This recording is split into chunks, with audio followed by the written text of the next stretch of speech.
I'm also kind of interested in the dynamic of Trump's popularity with foreign policy. A lot of people would say, wow, look how popular he is. Even more popular than previous presidencies. Check out CNN's numbers guru, Harry Enton. I just want you to think about it in terms of whether you think this really helps Trump with Americans or might even hurt him. I think you know where I'm going with this, but let me share what is positive polling data out of CNN for President Trump on the matter of foreign policy. This is one of the areas in which Donald Trump is performing significantly better than he was in term one. One of his best issues relative to term one. What are we talking about? Approve of Trump on foreign policy at this point in term one. Look, Donald Trump was just at a 35% approval rating. Up like a rocket. We're talking about 43% now. That's an 8-point rise. On the net approval rating, we're talking about a double-digit rise. The American people like much more of what they're seeing from Donald Trump in foreign policy in term two than they did in term number one. So often presidents in their second term, usually later in their second term, frankly, will turn to foreign policy. So how does President Trump compare to past presidents in their second term? You know, this to me is one of the most interesting data points, because normally when we look at these data points, we see that Trump is doing worse than other presidents. But on this one, he is doing significantly better, because take a look here. All right, 21st century foreign policy approval rating at this point in term two. George W. Bush was down at 36%. Barack Obama was at 37%. Look at this. Donald Trump actually leads the pack at 43%. Donald Trump has a higher foreign policy approval rating at this point in a second term than any other president who served their entire second term in the 21st century. This is something I think Donald Trump really likes to look at, because the bottom line is this: presidents like to build their legacies off of foreign policy, and at this particular point, the American people like much more of what Donald Trump's doing on foreign policy than either of the two other 21st century presidents who served. Now, what's fascinating about those numbers is that, and what I think is important to remind everybody, there's nuance there, because foreign policy does impact our economy. And I keep thinking about that old expression back in the Clinton era, it's the economy, stupid, because everybody is focused on affordability. That becomes according to the mainstream media, that's why Trump's popularity is allegedly cratering. Look, it is not. You know, spoiler alert, they're full of you-know-what. Saw Axios today. Oh, red alert everywhere the Republicans turn. There's bad news. There's bad news. Baloney. Democrats won where Democrats were expected to win in November. That's garbage. There was one outlier. There were two little races in Georgia, I think.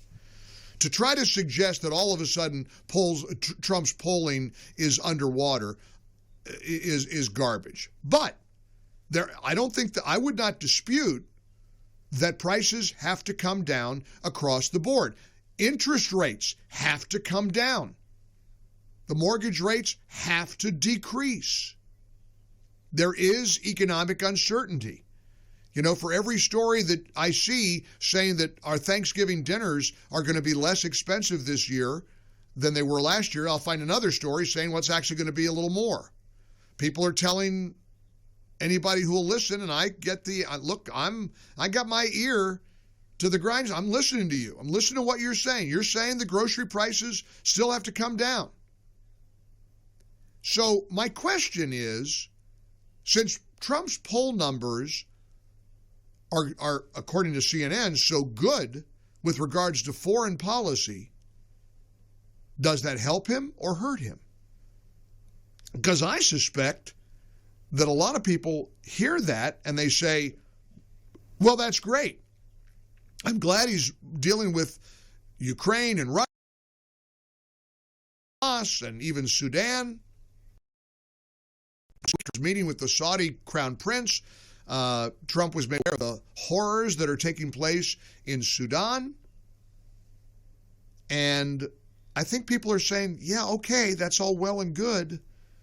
But put America first is what Trump is all about.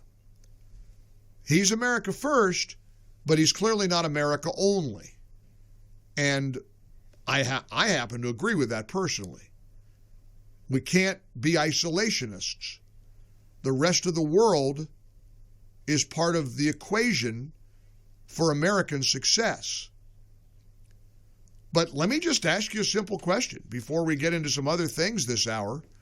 Does this news that Trump is popular on foreign policy more so than Bush or Obama?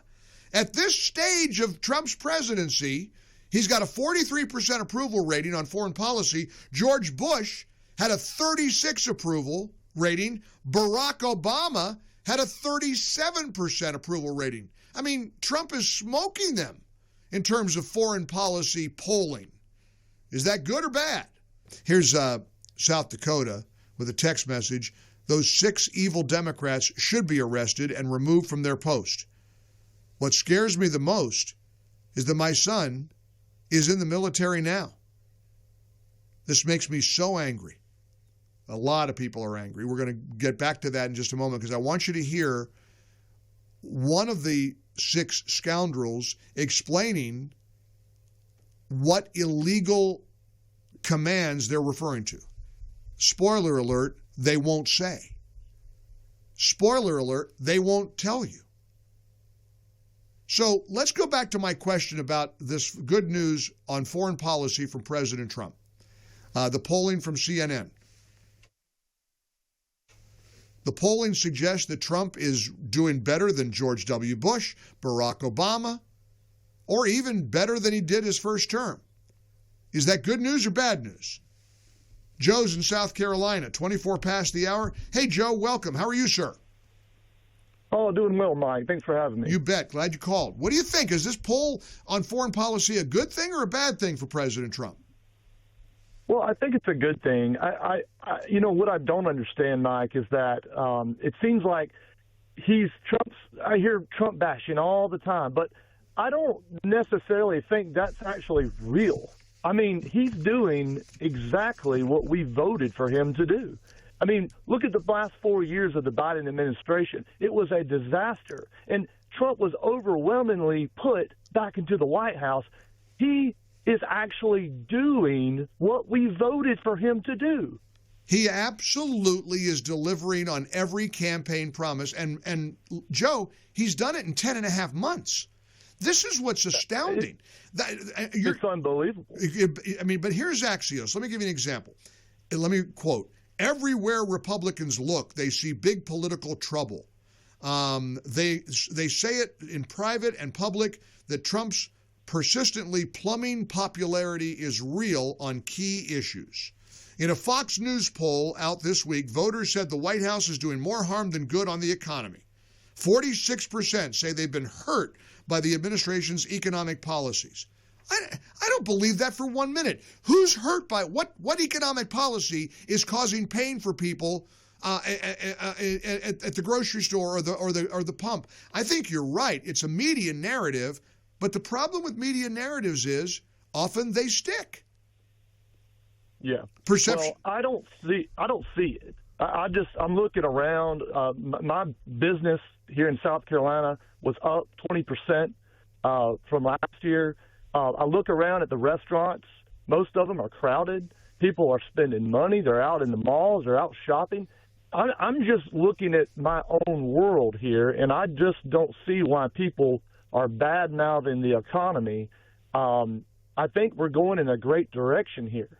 I do too. I totally agree with you, and I appreciate your call. I'm going to tell you right now what the problem is. It's the plague, the illness called entitlement.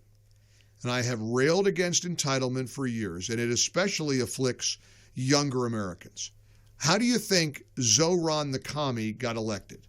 By offering and providing a promise of free stuff. Free bus rides, free subway rides. We're going to freeze the rent. Affordability has got to come down. And when people hear that, they light up like a little Christmas tree.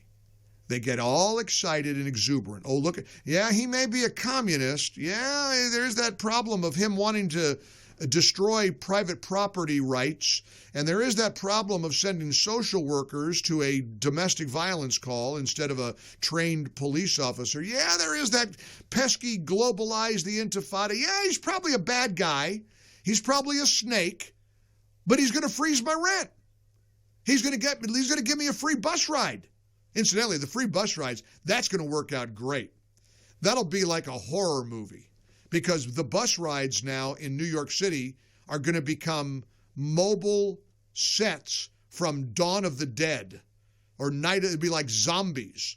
All the homeless people and a lot of criminals and violent people and mental patients, they're going to be riding the buses all the time. Beats laying on the sidewalk, hop on a bus for free and just ride the bus all you want. It's great. There's great plans. I can't wait to hear about Mamdani's visit with Trump tomorrow in the Oval Office. How's that going to work? How do you think that's going to work? President Trump, incidentally, announced to the world that they were going to have the meeting by saying, and I quote, "Communist mayor of New York City, Zohran Kwame Mamdani, has asked for a meeting. We've agreed that this meeting will take place at the Oval Office Friday, November 21st. Further details to follow." It's the details I can't wait to get. I can't wait to hear how that's going to go. Zohran's going to march in there like he's all that in a bag of chips. I don't think it's going to go the way he thinks it does. For full shows, live and on demand, it's Salem News Channel.